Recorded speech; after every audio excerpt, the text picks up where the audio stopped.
Hello मेरे प्यारे students, कैसे हैं आप लोग। मैं नवनीत अब आपके सामने linear equation in one variable को आगे बढ़ाते हुए उसकी नेक्स्ट क्लास में आपके लिए लेकर आया हूँ। कुछ दो क्वेश्चन है जो अपने पास सिंपल है, वेरिएबल से प्रॉपर्टीज बेस, और तीन क्वेश्चन आप देख सकते हो मैंने यहाँ पर लिखे हैं वर्ड प्रॉब्लम में। क्योंकि बच्चों इस जो चैप्टर में सबसे ज्यादा जो प्रॉब्लम आती है ना, जो मैंने देखा है प्रॉब्लम ज्यादा फेस होती है, वो होती है वर्ड प्रॉब्लम। तो वर्ड प्रॉब्लम पे इतने ज्यादा ध्यान देना, वर्ड प्रॉब्लम से इक्वेशन कैसे बनानी है पहले ये देखना है और फिर उस इक्वेशन को सॉल्व करना है। ठीक है, तो यहाँ पर आप लोग देखना सिंपल क्वेश्चन तो हमने जो प्रीवियस क्लास में हमने देखा था, सिंपल वन लाइन की जो लीनियर इक्वेशन थी उसको हमने कैसे सॉल्व किया था बड़े सिंपल से तरीके से। उसे थोड़ा सा हार्ड लेके आया, दो क्वेश्चन है यहाँ पर, और इस टाइप के क्वेश्चन अधिकतर स्कूल में पूछे जाते हैं, और जो बिल्कुल वीक स्टूडेंट होते हैं वो इसको नहीं कर पाते, तो उनके लिए मैं कोशिश करूंगा कि सिंपल से मेथड से आपको समझा सकूं।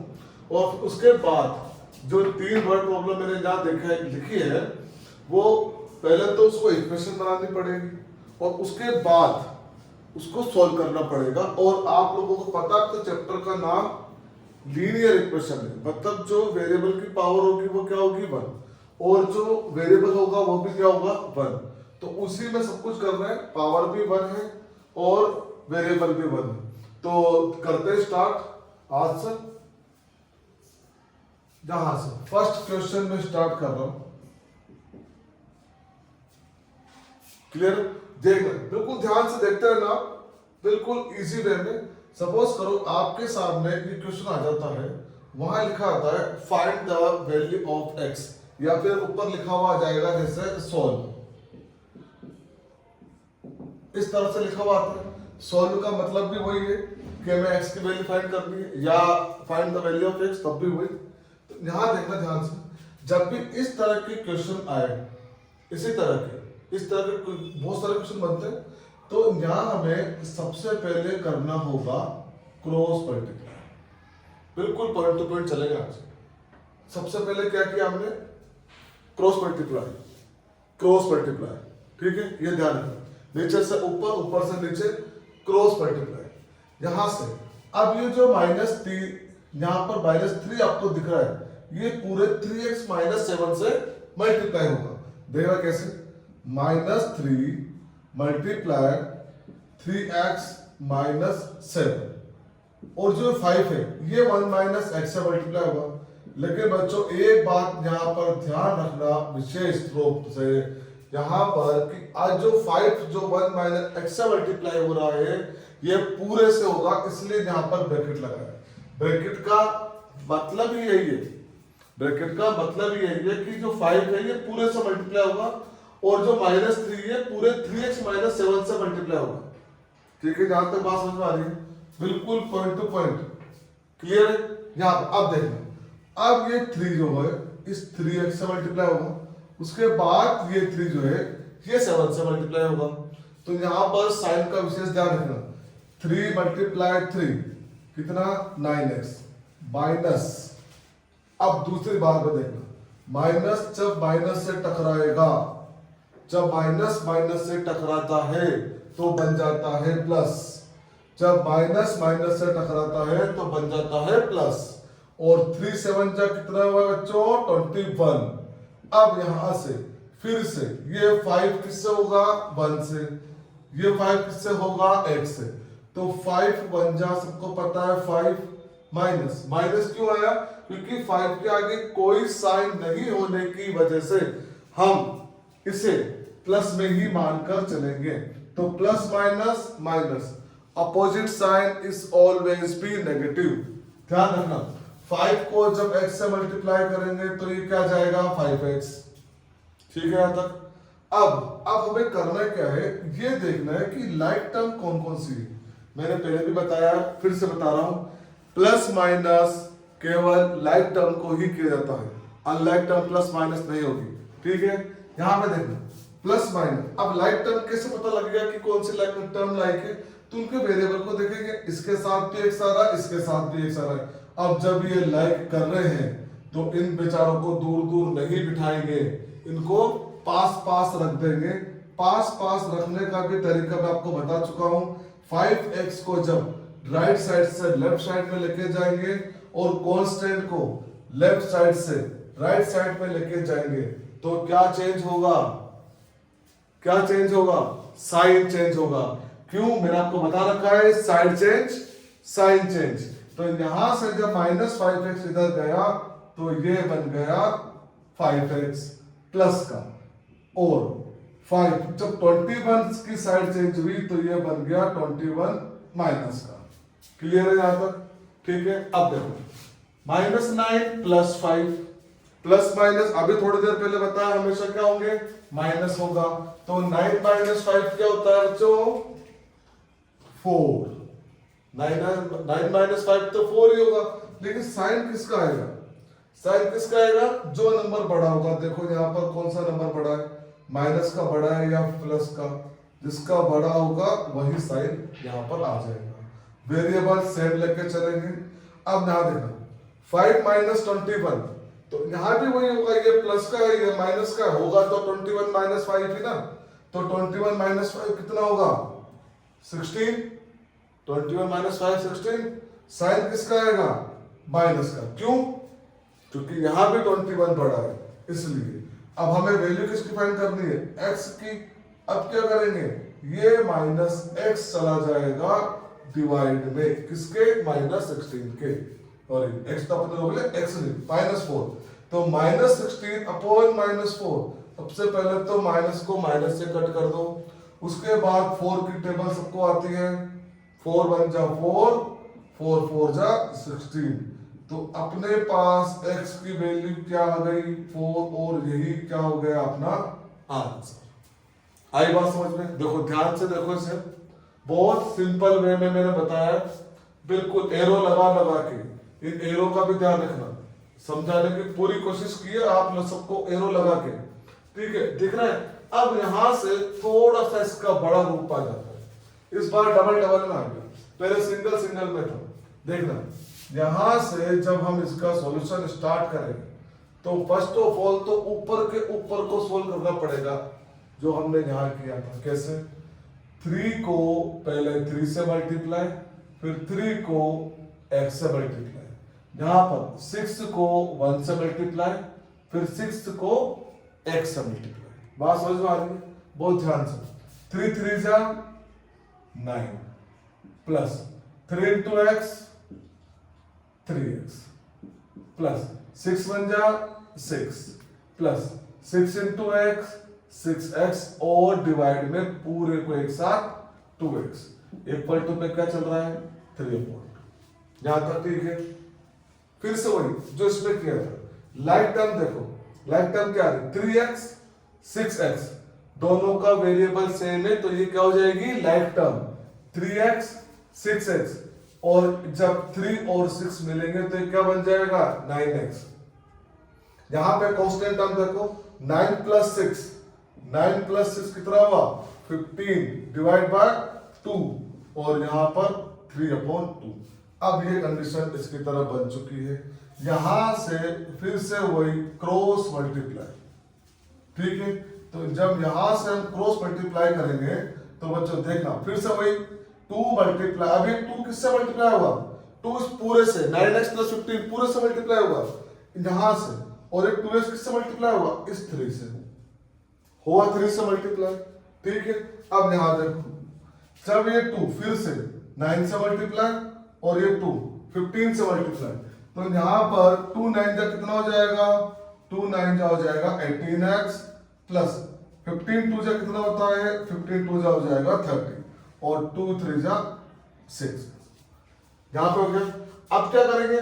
फिर से लाइक टर्म, इसको इधर भेजा, और 30 की साइड चेंज, और साइड चेंज साइन चेंज हमें पता है, तो 18x minus 6x equal to minus का 30। माइनस 30 क्यों आया? क्योंकि यहां प्लस था, साइन चेंज हुआ तो साइन चेंज हो गया। क्लियर? 18x माइनस 6, 18 माइनस 6 करेंगे कितना आएगा? 12x। प्लस का आएगा इस बार प्लस का। क्यों? क्योंकि 18 के आगे प्लस का साइन है जो कि इनविजिबल होता है, इक्वल टू माइनस 30। तो x इक्वल टू -30 डिवाइड में चला जाएगा 12 यहां से। गया। अब 30 और 12 किस नंबर से कट रहा है? 13 और 12 कट रहा है 6 से, काट देते हैं, ये 5 टाइम, ये 2 टाइम, अब ये नहीं कटेगा तो -5/2 अपना फाइनल आंसर। देखो ध्यान से, और इस तरह के क्वेश्चन अक्सर एग्जाम में पूछे जाते हैं, हर एग्जाम में, 8th क्लास के ऑलमोस्ट सभी एग्जाम में, जो आपके अगर टर्म 1 का चैप्टर इसमें आ रहा होगा linear equation in one variable में, तो डेफिनेटली ये क्वेश्चन पूछे जाएंगे। क्लियर? अब बात आती है अपनी, ये तो अपने को आ गए सिंपल वाले, प्रीवियस वीडियो में हमने देखा था सिंपल थोड़े से हार्ड थी। अब हम आते हैं अपनी वर्ड प्रॉब्लम पे, जो कि सबसे बड़ी प्रॉब्लम होती है बच्चों के लिए, इसको बहुत आसान बनाएंगे। ठीक है, तो इसको रब कर दूं मैं, क्लियर? यहां पर इसको क्लियर कर देते हैं। क्वेश्चन आपके सामने रहेगा, क्वेश्चन आपके सामने रहेगा ये,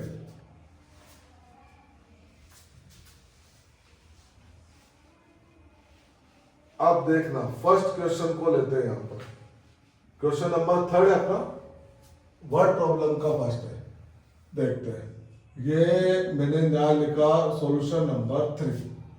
अब सबसे पहले जो मैं हर बात आपसे हर बार बोल रहा हूं कि जब भी वर्ड प्रॉब्लम आएगी, क्वेश्चन को एक साथ नहीं पढ़ना, एक साथ कभी भी क्वेश्चन को नहीं पढ़ना होता वर्ड प्रॉब्लम में। जैसे कई बच्चों की आदत होती है, क्वेश्चन सामने देखा, the length of a rectangle is twice its breadth if it's parameter is 78 centimetre, find the length and breadth. अब वो स्टार्टिंग में क्या था भूल गया, उसको स्टार्टिंग में क्या पूछा था ये याद नहीं रहा, तो अब अपने को क्या करना है, इसका तरीका खोजने के लिए सबसे पहले क्वेश्चन को टुकड़ों में पढ़ो, एक एक लाइन छोटे छोटे टुकड़ों में। The length of a rectangle, चाहो तो डायग्राम बना सकते हो, इस तरह के क्वेश्चन में डायग्राम, रफ डायग्राम चलेगा। ये जैसे मैंने बनाया, ये हो गया अपना रेक्टेंगल। क्लियर है? Length of a rectangle is twice, twice means double, twice means double, multiply 2, किसी नंबर का ट्वाइस मल्टीप्लाई 2, थ्राइस अगर आ जाता है, कई बार थ्राइस भी आ जाता है, थ्राइस मींस मल्टीप्लाई 3। तो यहां पर हम ट्वाइस की बात कर रहे हैं तो ट्वाइस की बात करेंगे, ट्वाइस इट्स ब्रेड्थ।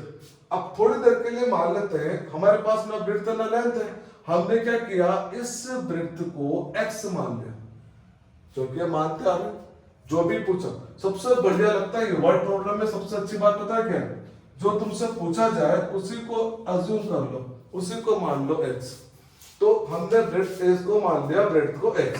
ठीक है, अब इसने क्या पूछा कि the length of a rectangle is twice its breadth, इसकी जो लेंथ है वो क्या हो जाएगी इससे, ट्वाइस, ट्वाइस मतलब 2x, क्या होगी 2x, लेंथ क्या होगी 2x, ब्रेड्थ क्या थी x। क्लियर है? तब the length of a rectangle twice, twice हो रही है, इट्स ब्रेड्थ x की। क्लियर है? अब ना देना, it's parameter is 78, parameter given है। अब आप लोगों को इसका फॉर्मूला पता होना चाहिए। चलो अगर नहीं भी हो पता तब भी मैं आपको बता देता हूं, क्योंकि रेक्टेंगल में अपोजिट साइड्स इक्वल होती है। तो ये 2x है तो इसके अपोजिट 2x, ये x है तो इसका अपोजिट x। ठीक है, हम पैरामीटर फाइंड कर रहे हैं, और पैरामीटर क्या होता है, पैरामीटर होता है sum of all side. Parameter क्या होगा, sum of all side of given figure, जो भी साइड्स का फिगर अपने पास होगा उसकी, चाहे वो 3 साइड में हो, ट्राइंगल हो, क्वाड्रिलेटरल हो, पेंटागन हो, कुछ भी, अगर पैरामीटर की बात कर रहे हैं तो उसकी सारी साइड को प्लस कर देते हैं और वो बन जाता है अपना पैरामीटर, जो कि यहाँ डायरेक्ट गिवन है। तो हम भी यहाँ पे क्या लिखेंगे कि let the breadth of a rectangle be x, हमने मान लिया इसको x, देन तो अपनी लेंथ क्या हो जाएगी, यहां पर लेंथ क्या हो जाएगी 2x, उसने बोला ट्वाइस। अब यहां पर हम लगाते हैं फॉर्मूला, अगर फॉर्मूला नहीं पता हो तो हम सबको प्लस भी कर सकते हैं, लेकिन हमें तो पता है फॉर्मूला, सब बच्चे बहुत इंटेलिजेंट है, मुझे पता है। तो पैरामीटर ऑफ अ रेक्टेंगल क्या होता है, पैरामीटर ऑफ रेक्टेंगल क्या होगा 2 मल्टीप्लाई एल प्लस बी, ये हो गया पैरामीटर का फॉर्मूला। क्लियर है। अब यहां पर अपने को पैरामीटर गिवन है, कितना है 78 हो रहा। 2 मल्टीप्लाई लेंथ क्या थी 2x, ब्रेड्थ क्या थी x। ठीक है, आगे बढ़ो आगे बढ़ो। 2x plus x, 2x plus x कितना हुआ 3x, ये हो गया 2x प्लस एक्स 3x। तो 78 इक्वल टू 2 3 जा 6x, और 6 इक्वल टू हम कर देंगे, ये 6 चला जाएगा 78 के डिवाइड में। 78 के डिवाइड में गया, काटा ये 1 टाइम, इसको काटो 1 टाइम, एक इधर गया कितना 3 टाइम, तो x इक्वल टू 3 आ गया अपने पास। x 3 आया, इसका मतलब क्या हुआ, ब्रेड अपने पास कितनी आ गई 13 सेंटीमीटर, 13 सेंटीमीटर। और लेंथ क्या आ जाएगी बच्चों, लेंथ क्या आ जाएगी, लेंथ कितनी थी, लेंथ 2x थी अपने पास, तो 2 मल्टीप्लाई 13 इट मींस 36 सेंटीमीटर। कितना आसान क्वेश्चन था, देखो ध्यान से देखो इसे, चाहो तो स्क्रीनशॉट ले लो, लिख लो अपने पेपर पर। मैंने पहले भी बोल चुका हूं कि जब भी हम क्लास लें तो अपना नोटबुक और पेन लेके साथ में जरूर बैठना, ताकि साथ के साथ क्वेश्चन, क्योंकि ये क्वेश्चन ऑलमोस्ट देखो क्या होता है 8th क्लास तक हर स्कूल में ये रहता है, अपनी अपनी बुक चलती है, कई स्कूलों में एनसीईआरटी में चलती है, लेकिन ये जो क्वेश्चन है ये आपको हर बुक में मिलेगी, एनसीईआरटी में भी मिल सकते हैं, ये आपको हर बुक में मिलेंगे। कोई चाहे आप किसी भी स्कूल में पढ़ते हो, कोई सी भी बुक आपके पास, इस टाइप के क्वेश्चन हमेशा रहते हैं। ठीक है, अब नेक्स्ट जो क्वेश्चन है वो मैंने लिया एज का। 3 क्वेश्चन लिए, तीनों ही डिफरेंट टाइप के हैं। ये रेक्टेंगल बेस ले लिया, इसके बाद एज बेस है, और ये नंबर्स का है, कॉन्सेक्यूटिव नंबर्स, तो ताकि आपको तीनों की नॉलेज हो जाए बहुत अच्छे से। और फिर भी आपका कोई क्वेश्चन है तो आप कमेंट बॉक्स में डाल सकते हो क्वेश्चन को अपने, यहाँ पे हम सोल्व करेंगे सबके लिए, ताकि आपके साथ साथ सब उस क्वेश्चन को सीखें। अब यहां से देखो, यहां से क्वेश्चन नंबर 4 का सॉल्यूशन। अब एज, पहली बात, जब भी एज का क्वेश्चन है तो सबको ये ध्यान रखना है, एज कभी भी नेगेटिव नहीं आती है, एज हमेशा क्या आएगा पॉजिटिव में आएगा, एज हमेशा पॉजिटिव में आएगी। लेंथ अगर किसी चीज की फाइंड कर रहे हैं, क्योंकि ब्रेड एक तरह की लेंथ ही है, ब्रेड भी तो कुछ ना कुछ सेंटीमीटर आई थी ना अपने पास, 13 सेंटीमीटर है तो लेंथ हुई, ये भी कभी भी नेगेटिव में नहीं आती है। ठीक है, तो ये बात ध्यान रखने वाली बात होती है। अब देखो यहाँ पर क्वेश्चन है एज वाला कि राजा एज, राजा किसी लड़के का नाम है, राजा की जो एज है इज 1/5 हिज फादर्स एज, उसके पिताजी से, उसके फादर से 1/5 थी। 1/5 क्या होता है, देखो इससे हम क्या पढ़ेंगे 1/3, इससे क्या पढ़ेंगे 1/4, इससे क्या पढ़ेंगे 2/5, इससे क्या पढ़ेंगे 3/4, और ये क्या हो जाएगा 1/5। ये ध्यान रखना, यहां पर 1/3 1/3, 1/4 1/4, 2/5 2/5, 3/4 3/4, 1/5 1/5। ठीक है, यहां पर ध्यान रखना। अब तो इसने क्या बोला, Raja's age is 1/5 his father's age, जो राजा की एज थी वो इसकी फादर्स की एज की 1/5 थी। 1/5 थोड़ी देर के लिए मान लेते हैं, जैसे 50 इयर्स के फादर है, 1/5 का इसका, तो कितना हो गया 10 इयर्स का राजा हो गया। इस तरह से राजा किसी का नाम है, एक्चुअल में राजा नहीं है, राजा किसी का नाम है। आफ्टर 6 इयर्स, 6 साल बाद, चलो मुझे बताओ 6 साल बाद राजा बढ़ेगा या फादर्स बढ़ेंगे, राजा बढ़ेगा या उसके फादर बढ़ेंगे, सिंपल सी बात है दोनों ही बढ़ेंगे ना। आज अगर राजा 10 इयर्स का है तो आफ्टर 6 ईयर कितना हो जाएगा 16 इयर्स का, फादर अगर 50 इयर्स के हैं तो आफ्टर 6 ईयर कितना हो जाएंगे 56 इयर्स के, तो बढ़ेंगे तो दोनों ही। ठीक है, लेकिन कंडीशन क्या है उसने कि after 6 years his age will be 1/3 his father age. ध्यान रखना, प्रेजेंट में 1/5 है, आफ्टर 6 इयर्स में 1/3। ठीक है, तो इस फादर से how old are they now, तो इस समय वो कितने साल के हैं, कौन कौन, राजा और उसके फादर दोनों। तो अब यहाँ पर हम करते हैं इस क्वेश्चन को बिल्कुल पॉइंट टू पॉइंट। सबसे पहले हम मान लेते हैं वही जो चीज पूछा उसी को मानना। तो let the father's age be X. Father's age अगर एक्स होगी तो राजास एज क्या हो जाएगी, राजा की एज क्या हो जाएगी 1/5 है। तो हम इस तरह से लिख सकते हैं इसको 1/5 इंटू एक्स और सिंपल में आ जाएगा x/5। यहां तक देखना, फादर से एज का मानी हमने x, तो राजा की एज क्या होगी 1/5 x की, किसकी, x की। अभी x के हमें नहीं पता। आफ्टर 6 इयर्स, तो यहां लिख देंगे after 6 years. After 6 years father's age will B, after 6 years father's age will B क्या हो जाएगी, अभी कितनी है x, 6 इयर्स में क्या हो जाएगी। यहां पर कई बच्चे पता है क्या गलती कर देते हैं कि जैसे 6 आया वो मल्टीप्लाई कर देते हैं। मल्टीप्लाई मत करना बच्चों, क्योंकि ये एज प्लस में होती है, मल्टीप्लाई में नहीं होगी, ध्यान रखना। मल्टीप्लाई में हो जाएगी तो वो बेचारा 6 साल में बूढ़ा हो जाएगा। कितना हो जाएगा x+6।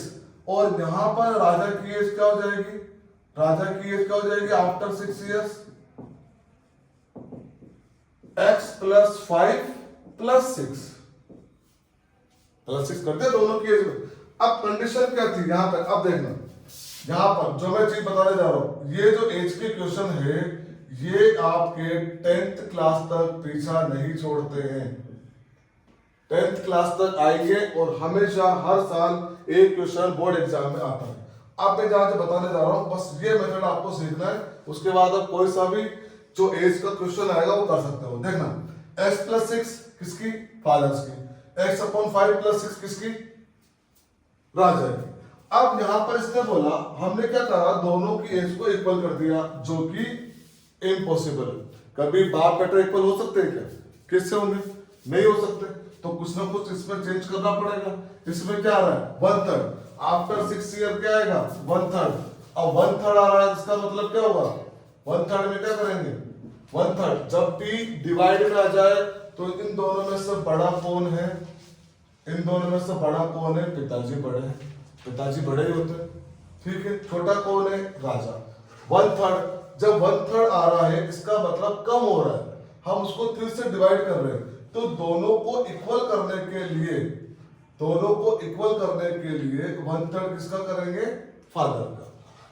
अगर यहां पर सपोज करो थोड़ी देर के लिए मल्टीप्लाई आता, मल्टीप्लाई आता, तो मल्टीप्लाई में हमें इक्वल करने के लिए किसको करेंगे, छोटे को। ध्यान रखना बच्चों, मल्टीप्लाई आ जाए या 2 टाइम्स 3 टाइम्स इस तरह का वर्ड आ जाए, वो करते हैं छोटे वाले को। और अगर 1/5 1/3 1/4 इस तरह का डिजिट आ जाता है तो वो करता है बड़े वाले। अब यहां से हमें इक्वेशन को इसको सॉल्व करना है। देखना ध्यान से, 1/3 को x से किया तो x/3, 1/3 को 6 से किया तो 6/3 इक्वल टू x+5 +6। अब यहाँ पे आराम से कट रहा है, दिख रहा है आपको। अब लाइक टर्म, ये इसका यहाँ पर x/3 माइनस x/5 6 और ये 2 ट्रांसफर होकर चला गया माइनस। यहाँ पर बहुत सिंपल सा 3 और 5 का एलसीएम, जब भी मैंने पहले बता गया, जब भी एलसीएम में एटलीस्ट 1 डिजिट प्राइम नंबर हो, एटलीस्ट 1, यहाँ तो दोनों ही प्राइम है 3 5, एटलीस्ट 1 भी प्राइम हो तो उनका मल्टीपल ही उनका एलसीएम होता है। तो 3 5 से कितना होगा 15। और जब भी इस तरह का मल्टीपल अपना एलसीएम आ जाए तो सबसे बढ़िया तरीका है कि 5 को x से मल्टीप्लाई कर दो 5x, 3 को x से मल्टीप्लाई कर दो 3x, और यहां पर आ जाएगा 4। आएगा 4। 5x माइनस 3x कितना होता है 2x, अपॉन में कितना है 15 इक्वल टू क्या है 4। अब हम करेंगे x को इसका क्रॉस मल्टीप्लाई, ठीक है। यहां पर चाहो तो 1 लगा दो, x equal to 4 multiply 15 divide by 2। Clear, यहां से कटा 1 टाइम, ये कटा 2 टाइम, x इक्वल टू आ गया 30। मतलब जो फादर की एज थी वो तो कितनी आएगी, जो हमने स्टार्टिंग में सुना था वो कितनी आएगी 30 इयर्स, और राजा की जो एज थी, राजास एज वो कितनी थी 1/5, तो 1/5 इंटू 30 ये कटा 6 ईयर्स। राजा की एज अपने पास आ गई 6 ईयर्स। तो फादर एज कितनी आई 30 और राजा की एज कितनी आई 6। बहुत शानदार क्वेश्चन है, बहुत अच्छे लेवल का भी क्वेश्चन है ये मान के चलो 10th क्लास तक के लेवल का क्वेश्चन है, क्योंकि वहां पर 10th क्लास में चैप्टर है linear equation in 2 variable, linear equation 2 variable chapter number 3 class 10th का, और क्लास 9th में भी है chapter number 3 linear equation in 2 variable. ठीक है, तो 9th में 4 चैप्टर है, तो ये ध्यान रखना इस तरह के क्वेश्चन आपके 10th तक आएंगे। क्लियर है? यहां आप देखो आराम से, इसको चाहो तो लिख लो।